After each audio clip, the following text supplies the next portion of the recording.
So thank you very much. And I must admit, watching Charlene's presentation, I sort of thought that we have a tough job to follow, because Charlene is very, very impressive when it comes to being a motivational speaker. And then I love the way she talks about culture. I spend a lot of time doing cultural change.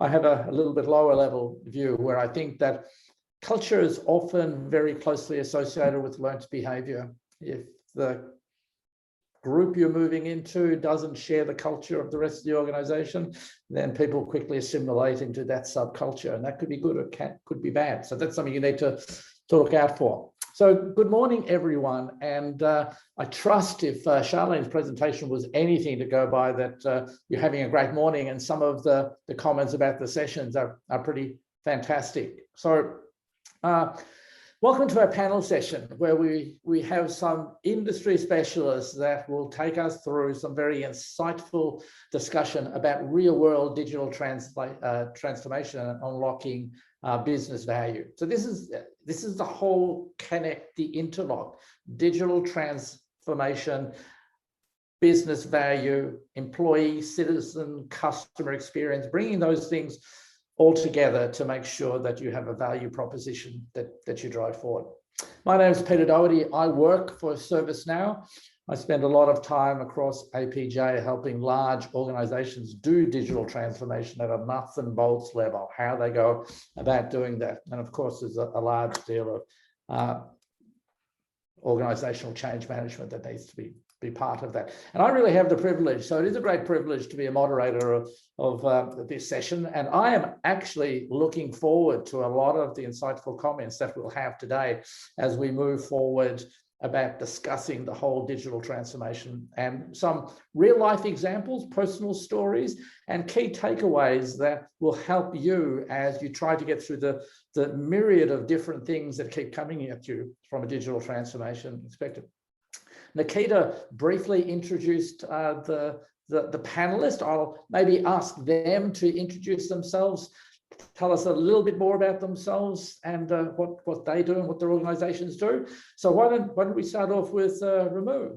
I see you there. Yeah. Hi, Peter. Thank you. Good morning, one and all. I'm Ramu, Group CTO of tonik Digital Bank. We are based out of Singapore, and we are the first neobank in Southeast Asia. We launched our banking operation in Philippines in 2020 November. We are almost more than 7 months in the operations with a very highly attractive market. Because why we are embracing digital, when I'm first digital neobank, we build a complete virtual neobank, completely everything born in cloud and no on-prem infrastructure, very lean, thin team. That's how we coined the whole digital banking part. And we are growing big in Asia. Thank you, Peter. So, Ramu, you come from a semi-unique opportunity where you could start from scratch. You didn't have the technical depth, you didn't have the technology or the platform. So you had a green field. So it must have been very exciting doing that. Absolutely, Peter, because I have privilege to do a greenfield implementation rather than uplifting from brick and mortars to transformation. So there is no need of putting the lipstick. Rather, you put the cloud native multi-cloud approach with complete new business model into it. But yeah, different organization, different luxury to operate in their business model, whether complete transformation or lift and shift or complete greenfield. So I have privilege to do greenfield execution last 2 years. And very nice. Very nice. Medhat, are you able to stay awake? I think where you are, it's like 4 a.m. So thank you for joining us.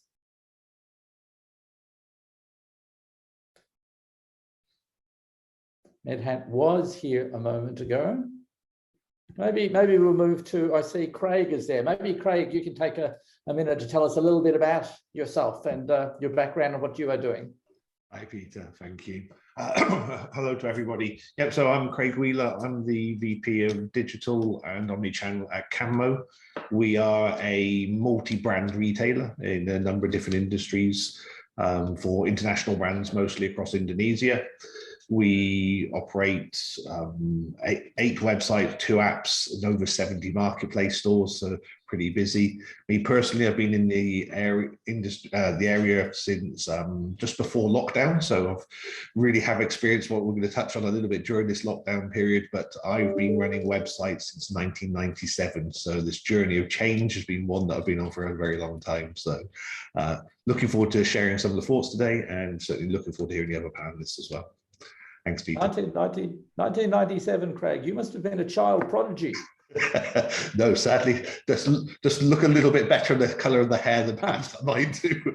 Certainly not. Thank you, Craig. Very good. Medhat, I see that you're on mute. Are you able to come off mute and maybe tell everyone a little bit about yourself? Oh, okay. No, he is facing some technical difficulties, as I see coming through in my chat. So let's go and see. Is Ming here with us today? Yes. Hi, everyone. Hey. Can you hear me? Ming? Yes. 5 by 5. Tell us a little bit about yourself. Yes, right. So I'm Ming Yao. I'm the Deputy Group CIO at NUHS. NUHS is the National University Health System. So in Singapore, we divide there are 3 clusters in Singapore, mainly the western, the eastern, as well as the northern and central part. So we are the western sector. So we take care of about close to 2 million patients within the Singapore population. Prior to this, I was with the Singapore government working on several digital transformation initiatives. Yes, thank you. Thank you, Ming. So let's kick this off right away. I've been in a Microsoft seminar a little while ago where we heard the quote of the Microsoft CEO in April 2020 saying that there's been about two years of digital transformation crammed in the first 2 months of the pandemic. And while that put a lot of stress on people going forward, maybe I'll pose a question and start off with you, Craig. When you look at the impact of COVID on your organization's the digital transformation strategies, what sort of holistic approach did you take, and would you recommend to people going forward to maximize their efficiencies? Yeah, as you say, it's quite a strange period. I joined the business at the start of February, and obviously COVID came in the start of March or mid-March. So it was a strange period where we saw a business go from at first worrying that we weren't going to get supply of product because China wasn't sending out any product to any retailers, to a period of time where we were worried we had too much product because none of the stores were open, and we have over 200 stores. So for us, it's definitely a period where the biggest initial change we saw was that we went from having executive meetings where nobody talked about digital, nobody talked about digital marketing, nobody talked about web technologies, our apps, nobody talked about WhatsApp. It just wasn't a thought process, to within 6 weeks, suddenly everybody was talking about digital. So every slide was, this is what we're doing with the digital team, this is what we're requesting. So for us, that created quite a dilemma because we're a multi-brand business. I have lots of VPs who are demanding lots of requirements for their own brands and clearly pushing their own agendas. So we had a complete change. The way we approached it, though, was certainly we took a view that we had to be customer first. So when it came to the holistic approach and how we would look at it, is what do customers want? I mean, Charlene's session really did resonate with me. A lot of what she was saying really fitted well for me because it was what do customers need, not what does a VP want, what does even the CEO want. It's what are our future customers going to need, and our customers were clearly going to change dramatically as the business stopped having stores open, and in a country that web technology is not really hugely adapted for e-commerce. It was a journey that we had to take. So we did a lot of listening. We had to be really careful because we had hundreds of people trying to sell us tools. I'm sure that most people at this conference will have somebody approach them at some stage to try and sell them a tool. There's a lot of tools out there, and we had to make some decisions very quickly, which were the best ones for us. And I'll touch a bit more on it later, but making sure we make the right decision, not just for today, but for the future. and had to also deal with the fact that in Indonesia in particular, when you say I'm opening an e-commerce site, somebody says, oh, which marketplace are you opening it on? And for us, it wasn't about what marketplace we offering it on. That gives us they're not our customers, they're marketplace customers. Although we went from 10 marketplace stores to over 70 in about 4 months. So we really massively exploded that. But it's more about how could we quickly launch apps? How can we improve the quality of our website? And what we certainly hit on very quickly was consumers in Indonesia like WhatsApp more than anything else. So how are we going to service those customers on WhatsApp? What's the right web methodology? Are we outbounding? Are we inbounding? How do we manage a transaction over WhatsApp? How do we equip our store teams of 200 stores worth of colleagues, about 3,000 colleagues? How do we train them in this new environment to take an order remotely, to satisfy customers, to talk to them appropriately, to protect their data? But suddenly lots of personal WhatsApps being sent out. How do you manage that process? So it was always customer first, think of the future. Don't rush too fast. You can do things wrong if you rush too fast. So we did take a proper approach to the speed at which we opened some of those stores. And we didn't just throw out websites suddenly. We probably could have launched 3 or 4 more websites for some of our brands, but we decided that if you launch a website and you launch it badly, you can lose a customer forever in a period where they're suddenly being forced to shop online. So we took an approach of where we are launching, try and launch them well, try and launch them solidly, try and make them customer friendly. But certainly the biggest change for us internally was the scale of which the conversation switched to digital. But the challenge for me was then making it's not about just trying to sell at any cost, it's trying to offer a service to a customer and thinking about what the customer requires from the business. I think that's a good point, Craig. Not go too fast, but maintain velocity, because velocity is very, very important from an innovation perspective. So Ming, you have a focus on health. What sort of things did you do from a strategy perspective to increase efficiencies and the approach you took? Yeah, thanks, Peter. So I think adding on to your point earlier about COVID accelerating the pace of transformation, I'm sure a lot of you guys probably heard about this joke on the internet that was going around, like what of the 3 answers below, right? Which one is the one that drives transformation the fastest? So the first was COVID, second was CEO, third was CIO. I think everyone knows that COVID is really the one that drives a lot of changes overnight. And I think there are 3 areas that we leverage on. So as with any crisis, there are 3 things that that gives us a great opportunity right now. Okay, the first one I want to talk about is in a crisis, people are a lot more clear-minded about the problem to solve.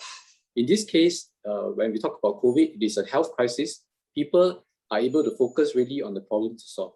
Okay, that's the first one. Second one is also a crisis so provides opportunity to change mindsets and also challenge the norms. Okay, I'll give 2 examples. So within the healthcare sector, we have been trying to push for telehealth for quite some time, but because people have mindset about preferring to have physical contact over telehealth. But COVID really provides an opportunity to push for this change, because basically we are saying, if you can't opt for telehealth, unfortunately, there will be a longer time to your consultation, right? You have to wait a longer time before we can come down physically to see the doctor. So this helped to really push the adoption of telehealth a lot. Another example that we can look at is the use of mobile devices to enable contact tracing. I think in the past, if this is something that is being pushed out, there will be a lot of concerns about data privacy. Of course, there are still concerns about data privacy, but in a crisis, people know the necessity and they are more willing to accept this. And the third area, I think is very important for digital transformation, is basically the acceptance that a lot of time you don't have a luxury to look for the perfect solution, right? It is about finding what's good enough, what is the minimal viable product, and iterate and improve. So I think within this COVID crisis, we have seized on the opportunity to transform by tapping on these 3 areas. Firstly, the ability to focus and be clear-minded of a problem that we want to solve. Secondly, the opportunity to challenge mindsets.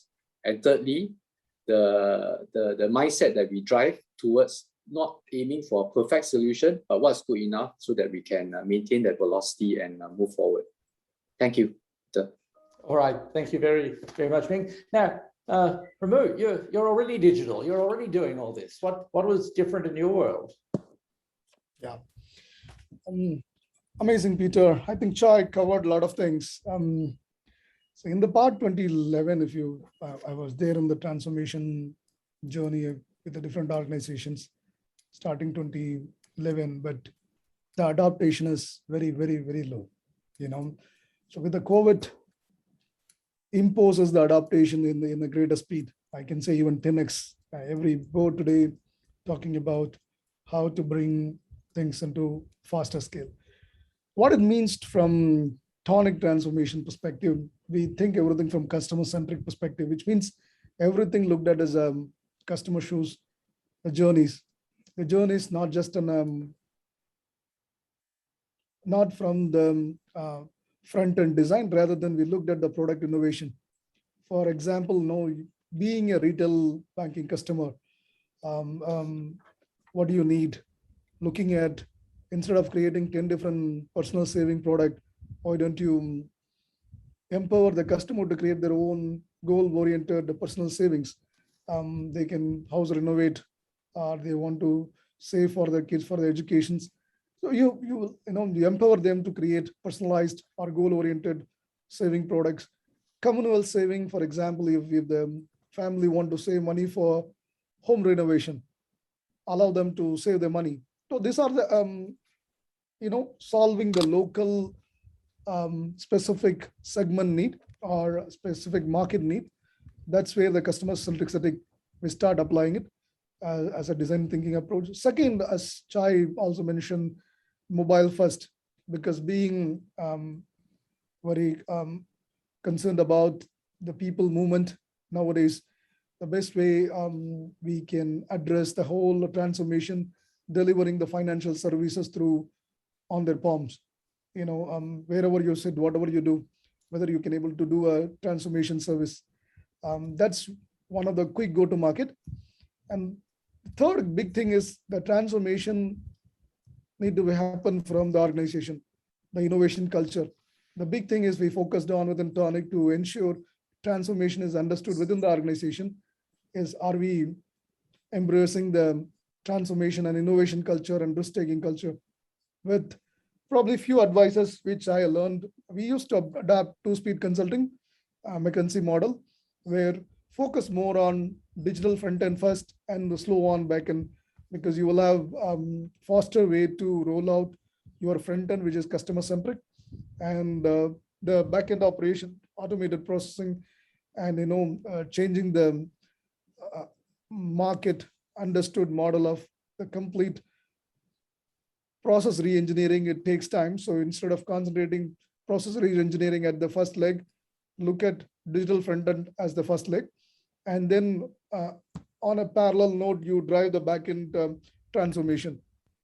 And a few more advice, it started this way. We started with single cloud, then we moved into multi-cloud. We never started with multi-cloud first. So that's one of the area gave us a very good stability in terms of infrastructure as well. The whole execution we driven in the MVP approach, minimum viable product, which already Matt covered. That's one of the success model. Take a small piece, solve the problem bit by bit, rather than taking a big pie, and trying to struggle. We tried to kill the eKYC problem first, try to automate onboarding, then encourage people to save money through the modern customer-friendly, customer-centric approach with the localized product, and brought the payment rail into moving their money to easily and quickly, wherever they are. Though they don't need to think about physical branch or physical bank. This is probably common to across all the transformation programmers who can apply in their organization. Of course, the scaling part is huge. I'll cover it up in the scaling side. Now we are more focusing on profitability products, which is lending and cards, and more Forex remittance wealth management. But this is all linking to customer centric and applying two-speed consulting and every new business applying MVP. Thank you, Peter. Yeah, so I like the thoughts about going for the front end, your customer or your citizen experience, and also MVPs have become invaluable during this time because you don't have big chunks of money to throw at long-winded projects. Getting something up and having velocity quickly is a great piece of advice. And never be afraid to throw away some of those ones that don't deliver the business outcomes. So Medhat, you had some troubles connecting before. Why don't you introduce yourself? Hello, everyone. Good morning. Peter, do you hear me? Yes, hear you fine. Very good. So, first of all, thanks for allowing me to join that session. My name is Medhat Husseiny. I'm working as Chief Technology and Information Officer in Indosat Ooredoo, operating in Indonesia as a second mobile operator in the country. So that must have been a little bit of a challenge for you entering the market, getting all set up and then having all this sort of stuff coming. You obviously would have had your strategies set in place, but those strategies would be easily impacted when you get into the execution mode. So what are some of your thoughts on some of those barriers that were presented themselves to start with and how you overcame them? I think as I'm listening to my colleague about digital transformation, the COVID, and accelerating the digital transformation, let's come back with the fundamental. For telecom services, now with the pandemic and work from home and the new norm, stress, new demand, higher demand, different demand that we are not used to do. Because now there were online schooling, now there is online schooling, online meeting, all of this make the traffic and the customer demand is quite different. However, this also bring an opportunity for telecom sector to expand and to fulfill the customer demand in a higher scale.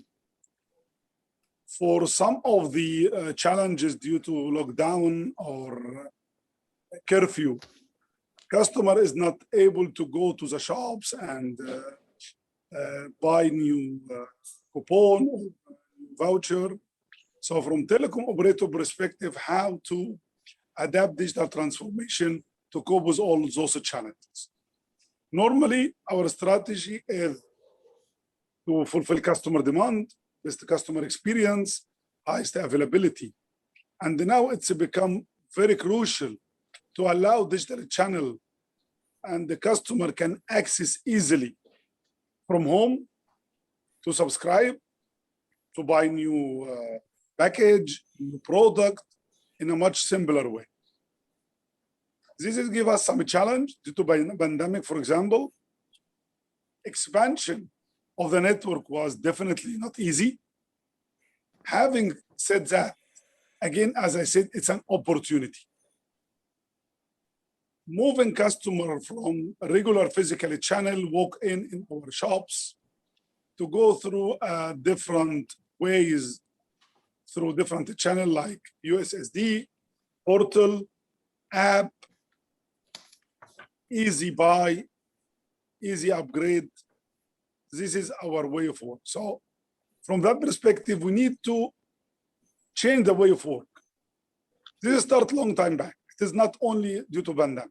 Digital transformation is a word that every organization is start to use it, to touch it, to think about it from few years back. Now it become a must. From that perspective, we try to enable most of the new feature like AI, machine learning, to start to be ready for more proactive, so that there are two ways.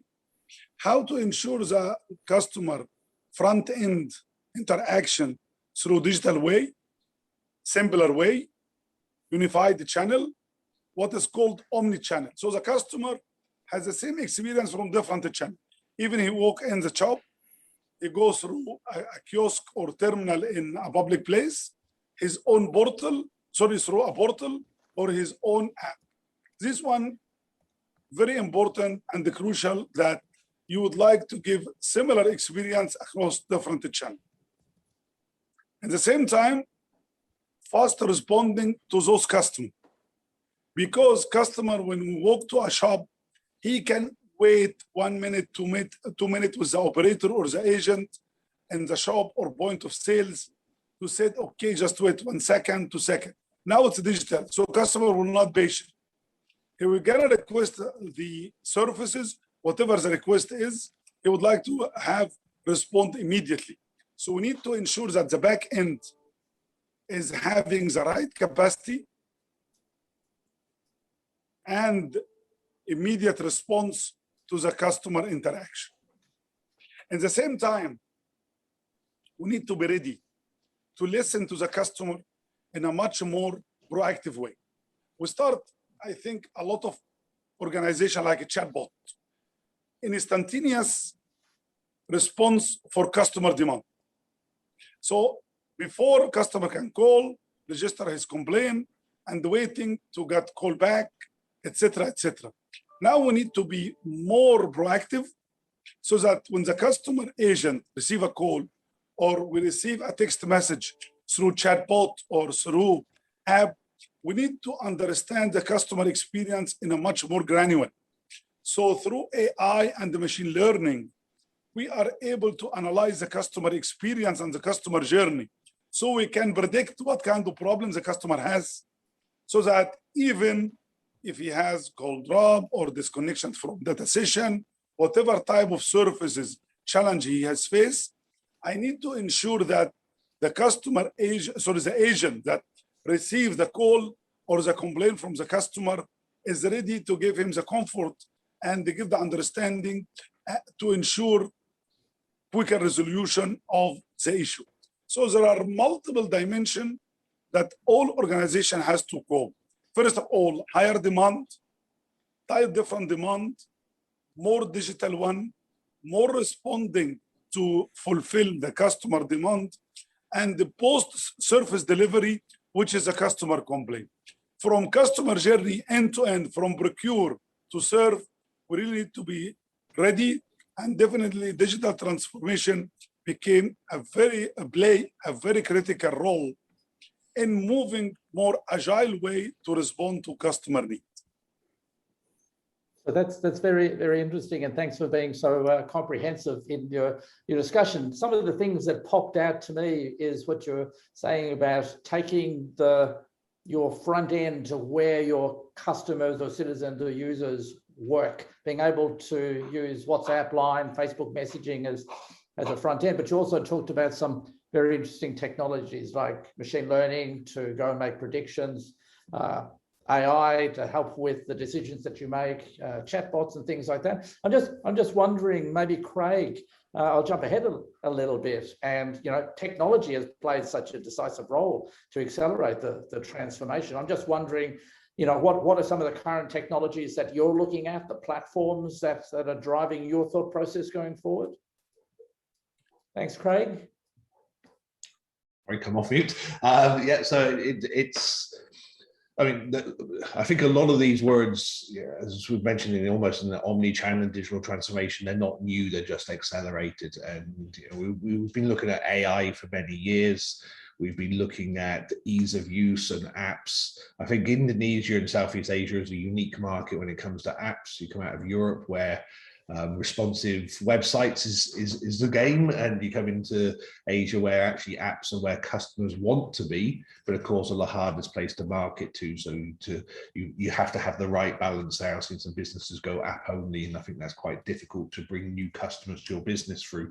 But we've certainly looked across the board at all sorts of different technologies. We've probably implemented 10 or 12 different tools in last months, but certainly the ones that are very much on our forefront at the moment is We've integrated WhatsApp as being our only chat tool now. So we have an AI version of WhatsApp, and that's taken out all the old web chat tools, all old messaging tools.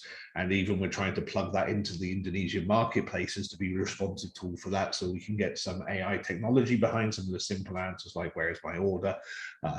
Give them the tracking links, give them all of the information, through to being able to actually conduct transactions over WhatsApp without even touching a human being.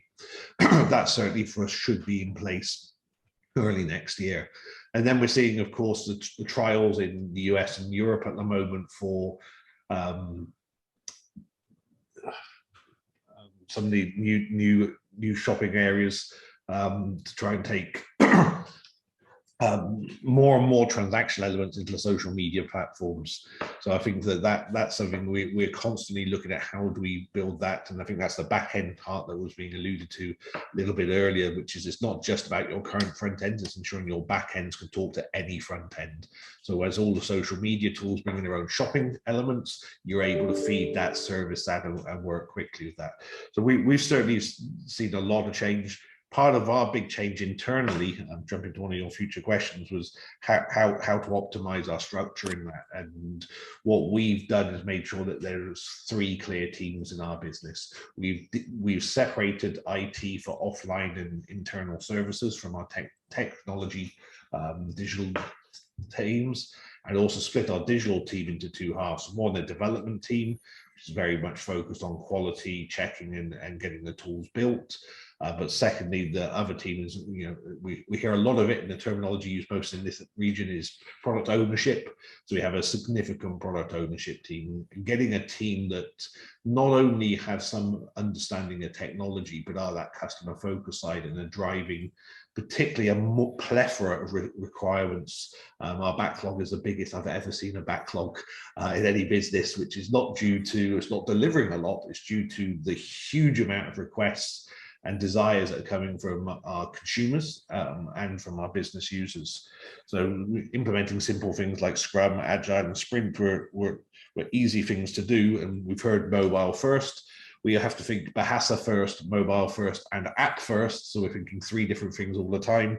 Bahasa being my toughest challenge. But moving to an agile methodology, I think was a little bit alien during this transformational period in Indonesia. Most businesses had been waterfall, especially in the digital space. They took time, they built MVP, but they didn't even launch MVP. They built MVP, tested internally, and kept developing before launch to market. Now MVP is everything. It's getting a version out that's good enough, not going to cause any issues with your customers, but very iterative. We've done a lot, but we're doing it through evolution rather than revolution. So I think before it was big bang, now it's that evolution of slowly rolling out or fastly rolling out. I put more speed, less haste, which touched on your earlier phrase, Peter. But it's how do we get things out fast, but certainly make sure the technology teams are aligned to how we do that. Chai, what about yourself? What are you seeing from key technology priorities that are driving this? Yeah, thanks, Peter. So I think I just want to make maybe 3 points. I think the technology is definitely important, but much more important would be the people aspect.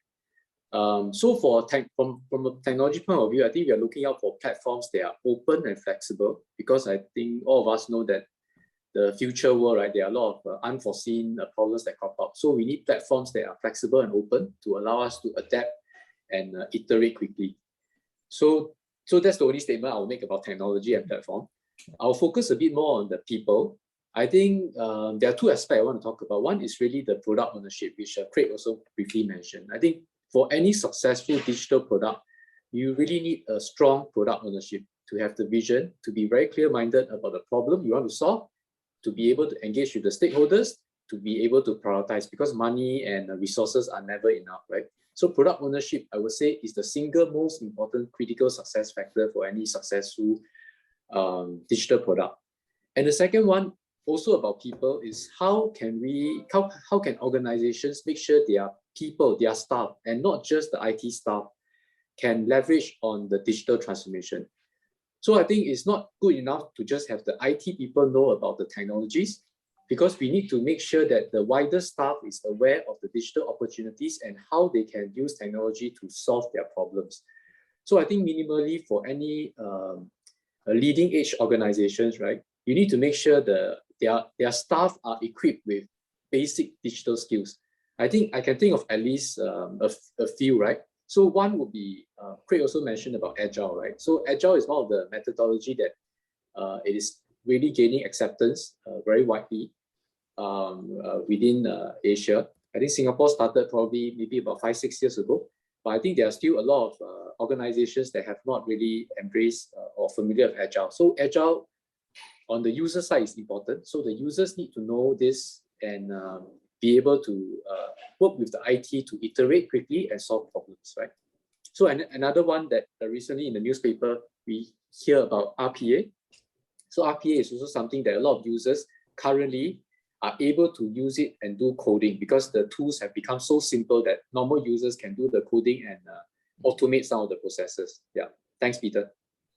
Okay, thanks, Chai. So some of the things I heard there before, we were talking about chatbot, talking about RPA. But one thing that a message I did hear is define the problem, engage the stakeholders. So I spend a lot of time doing design thinking workshops with customers, and oftentimes where that design thinking fails is you don't get the right people together. You don't get the right people who understand what the problem is, and you end up going to an MVP with something that doesn't fit, and then you've got to go back to scratch. So getting the right people, defining the problem, getting the stakeholders involved, agile development methods, rolling out MVPs, quick time to value is very, very important. Ramu, what about yourself? You had the luxury of starting from scratch. A lot of organizations I deal with now are looking at their plethora of technical debt and best of breed solutions that they've got to try and cobble together. And they're going to a handful of strategic platforms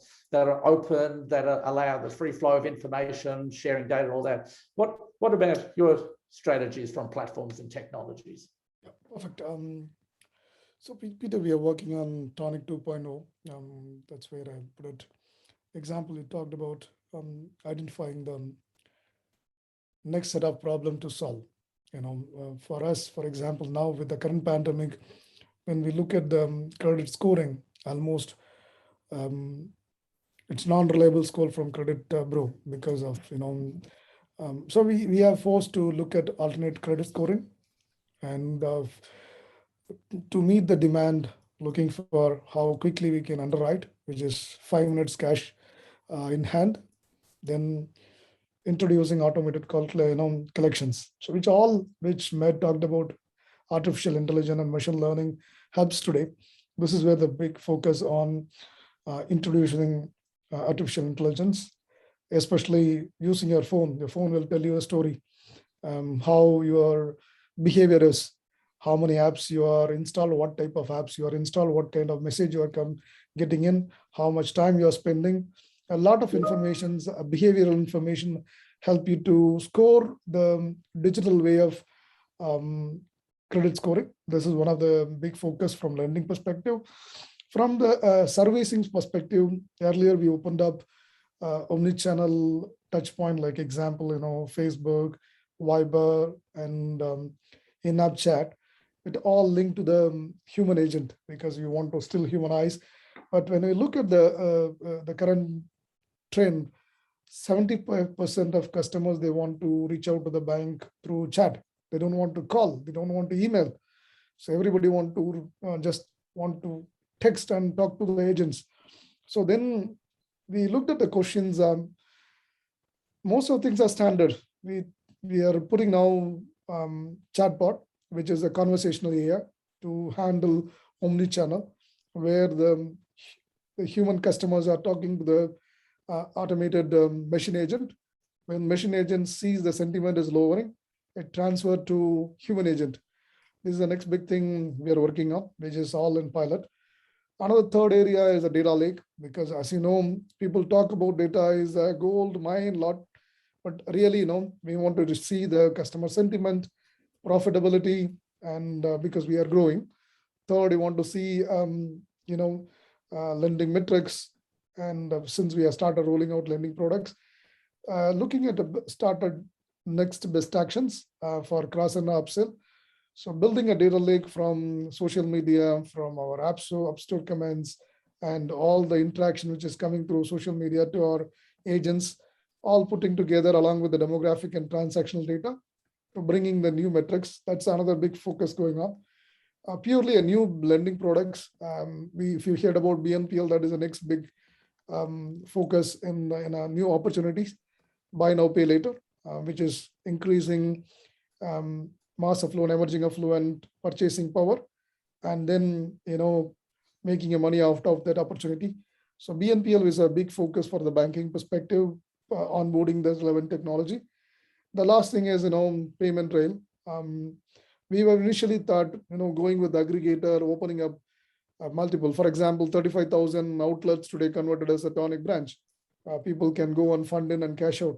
So when we look at that model over the period becoming very expensive, so we have started looking at alternate model to lowering the fee. For example, the government payment rails like PisoNet or InstaPay or PHQR or remote check deposit through the government mechanism, which will give you more easier touch point with lower the fee to the customer. So he will see the benefit. The last one is, as Chai said, the team, innovation at scale. So we were earlier 5-squad model in a product line based execution, which Chai correctly mentioned, product ownership. You have a team who own the products, payments, lending, ops, your core onboarding, and deposits.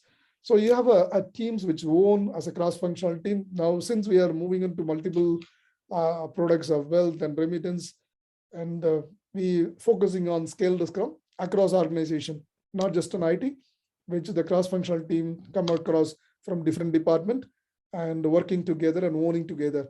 And that's where the scaled Scrum with multiple squad or innovation at scale happening.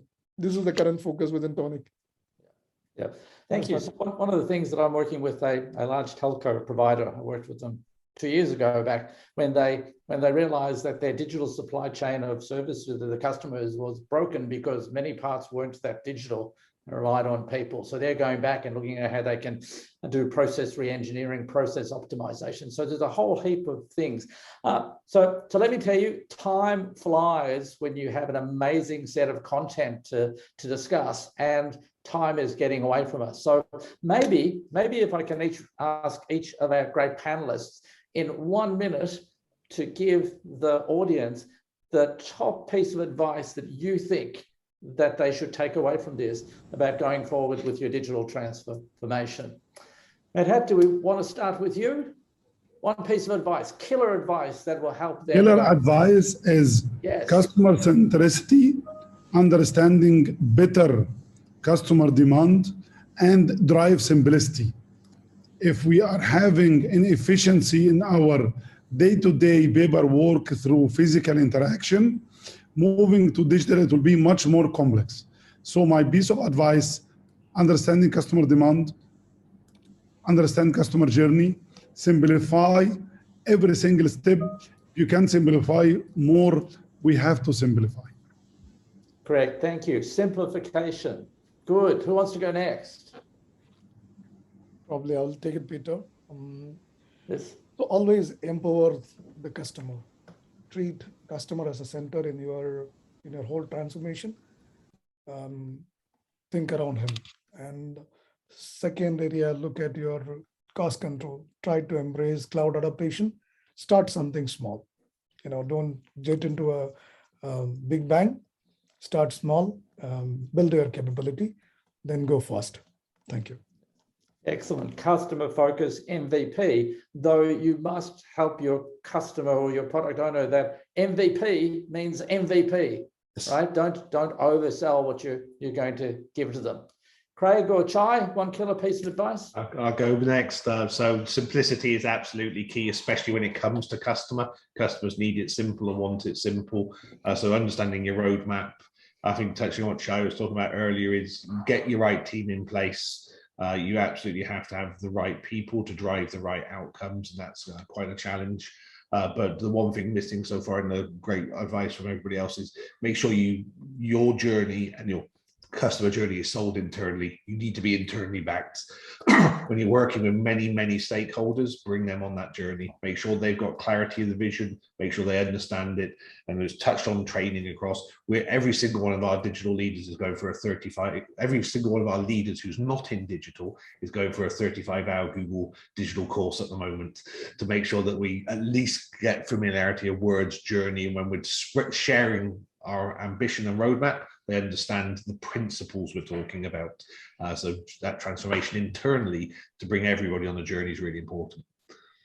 Get everyone on the ride, on the same bus, driving in the same direction. Anything you can do that will help. Chai, take us out. What's your great piece of advice? Yes, thanks, Peter. So I think I agree about the customer-centric. Yes, I agree on the customer centricity part. But there's another saying that says that take care of your people and they will take care of your customers. So I think we need to equip our people with the right digital skills, and I can recommend 3 areas. The first one is Peter mentioned design thinking. Second one is agile, and the third one is really product ownership. I think these are really not technical skills that every staff should and can pick up. Thank you. Thanks, Chai. So Chai, of course, quoted the great Richard Branson about you treat your employees well, they will treat your customers well. So there's that organizational change management. The one piece of advice that I have after doing many of these different sessions and working with customers who are doing the exact same things that you are, is that the board, your boards are now empowering you to change the organization at a rapid race. Do not lose that opportunity and take your foot off the pedal now. You should be accelerating the things that you started and not slowing down. Great opportunity, great empowerment for each of you to do that. Now, Nikita, we've run out of time and there's some fantastic discussions going by. Is there any questions that we might have, or we need to move on? Ladies and gentlemen, if there are any questions for our amazing panelists, now is the time. Please go ahead and type. And Mr. Peter, we strongly believe that one of the reasons why audience members do not pitch in questions is because the session itself was so crystal clear that there is no scope of having questions. Gentlemen, that was a fantastic session, absolutely amazing. And we'd love for you to clap for yourselves along with us. Thank you, everyone. Great job. We at 𝐓𝐡𝐞 do things a little different. No, Mr. Peter, you'd have to stick with us a little longer. I mean, what a fantastic session. We wouldn't allow you to go so easily, though with your permission, right? So you have to give me permission. So please say yes. I want all of our panelists to please say yes. And then I'd let you know what exactly you've given me permission for. So please say yes. Yes. Yes. Oh, good. Fantastic. So I'll let you know what you've given me permission for. We take this opportunity to genuinely acknowledge that Mr. Medhat has joined at 4 a.m. in the morning. Yes. I was screaming about it being 7:30 in India. Mr. Medhat, what a dedication. What time did you sleep last night, or you haven't slept at all? I think I didn't sleep yet. So I'm supposed to be on vacation, and my daughter helped me in setting. She's telecom engineer in the final year. So she's the one really, when we have some difficulties, I borrow her PC and we are able to join at 4 o'clock. So I'm not the only one wake up, the whole family, the entire family. So the entire family is a part of 𝐓𝐡𝐞 today. Fantastic. We should get him to stand up. We should get him to stand up to prove he's not wearing his pajamas. No. I thought we'd give him a standing ovation, but please put that. Fantastic. Absolutely amazing. Gentlemen, I think from what we've heard, right, what great pieces of advice. And I just extrapolate from what Mr. Peter was questioning. So just in general, Ms. Lee has started the trend of, transcending this session from the realm of it being a digital summit. So one piece of career advice from each of you, we'd start with our amazing moderator, of course, Mr. Peter. Career advice, did you say? Yes, just in general. How do we get better at what we do?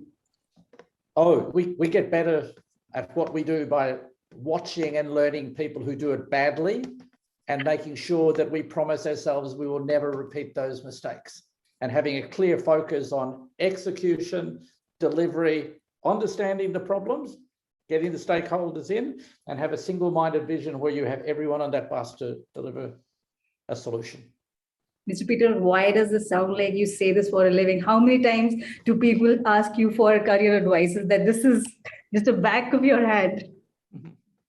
Fantastic answer, Mr. Peter. Mr. Ramu.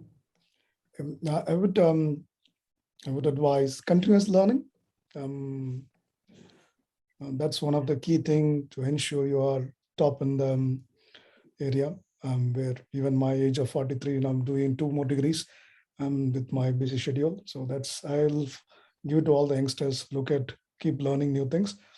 Of course, understand the problem, take a risk. I always tell the people, take a risk, don't fear. Fantastic answer, Mr. Ramu. Mr. Husseiny. Okay, I think if there is one statement: fail fast, fail cheap, meaning that I will take some of the some few words, because first of all, everyone as a career, everyone should do what he really passionate about. He should have the passion. He would like to have the persistences to ensure that whatever you fail, you have to stand up and keep trying. This is number one. Number two, it's very critical to listen for others. Whatever level of knowledge you reach, there are someone else did it before or getting better understanding. Don't shy away to ask a question. No one knows everything. We are all learners. There are digital immigrants like us. There are digitally born like our children and new generation. So please, whoever knows the knowledge, he has to share. If you are really stuck with something, don't feel hesitated to share. Show your weaknesses. Show your need for your teammate. This is how to build a team worker. No more individual contribution. It's about teamwork. So keep learning, keep cooperating, collaborating, and never shy away from asking questions. Fantastic answer, Mr. Husseiny. So I believe at the very start of your career, we be the person who keeps failing and other people keep learning from us, like Mr. Peter rightly said. Mr. Craig, over to you. I think it's, I think most of it's been touched on by the others, but be brave, fail fast, change and adapt quickly, and ultimately it's better to be lucky than good. Frankly, I like to think I'm quite lucky. Fantastic answer. Mr. Yao. Yeah, I will echo some of the points earlier. So I would add that be humble, because I think especially in the IT world, there are a lot of new developments and trends. So be humble and listen out, because you realize that there are a lot of things that you can learn. And another one is find a good boss. I think the saying goes, it's better to join a good boss than a good company. I think I agree with that saying. So I think someone who is able to help you, guide you along, especially when you're starting off in your career, someone who cares about you, who is able to give you the necessary mentorship. Thanks. I think we can hear a resonating yes for that. Fantastic answer, gentlemen. Thank you so very much for gracing our session. Thank you so much again.